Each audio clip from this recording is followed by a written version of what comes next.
The American public should have been able to watch all of this live. And even if you're not going to allow the American public to watch it live, release the transcripts. If you actually believe that you should be treating this as grand jury testimony, then you shouldn't be leaking and cherry-picking any fact that you think can fit your narrative. Republican lawmakers, they're demanding transparency in the impeachment inquiry as the next witness gets ready to go behind closed doors.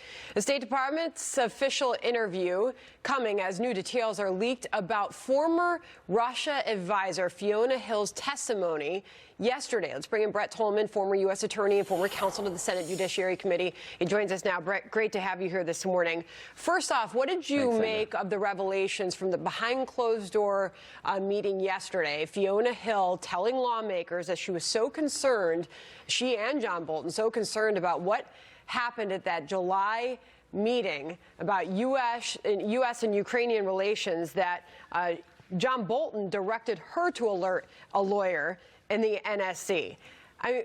Did yesterday's testimony change anything as far as the impeachment inquiry is concerned?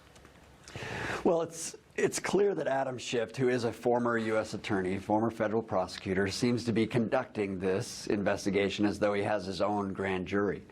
What's frustrating about that is when I presented cases to the grand jury, I was also bound by a rule, Rule 6E, that prevented me from saying anything about what went on. Here, he's getting his cake and eating it too. He gets to put on what witness he wants, ask what questions. There's no examination by the other side.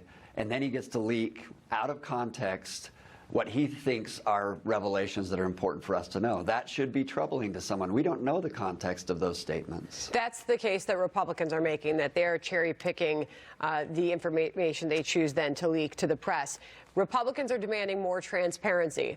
What could happen? They say the American people should be able to witness the entire thing. Could they at least release the transcripts of these question and answer sessions? I think the transcripts at a minimum should be released. But think about it. If you're the Democrats, why don't you want a level of credibility to this investigation? At least the appearance of it. Bring in the attorneys for the president. Let them observe what's going on. Have the other side there. Let individuals that are members of Congress who want to be in there, be in there. They represent people, the American people, and they should be the ones that get to see it. So the transcript is a minimum.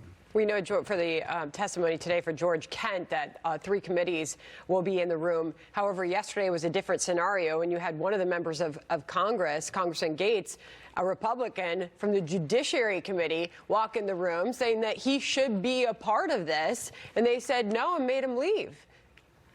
Yeah, I don't know how to really assess what happened there, because I get that he's part of the Judiciary Committee, but that committee is going to be pivotal when it comes to sending the impeachment articles over to the Senate. So if there's someone that wants to participate, let him in. He's a member of Congress. Meanwhile, George Kent is scheduled to appear today.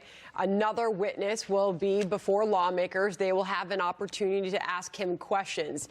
Guess the question continues to be, witness after witness, time goes by. We know Democrats don't want this to drag on forever. Are you seeing that they're making any progress with this? What I see is they're filling the media with the narrative that justifies what they're doing. So you have individuals like Representative Schiff and others that are pushing out there as fast as they can statements that support, their position on it. That's not an inquiry into the facts of an alleged crime by a sitting president of the United States. Meanwhile,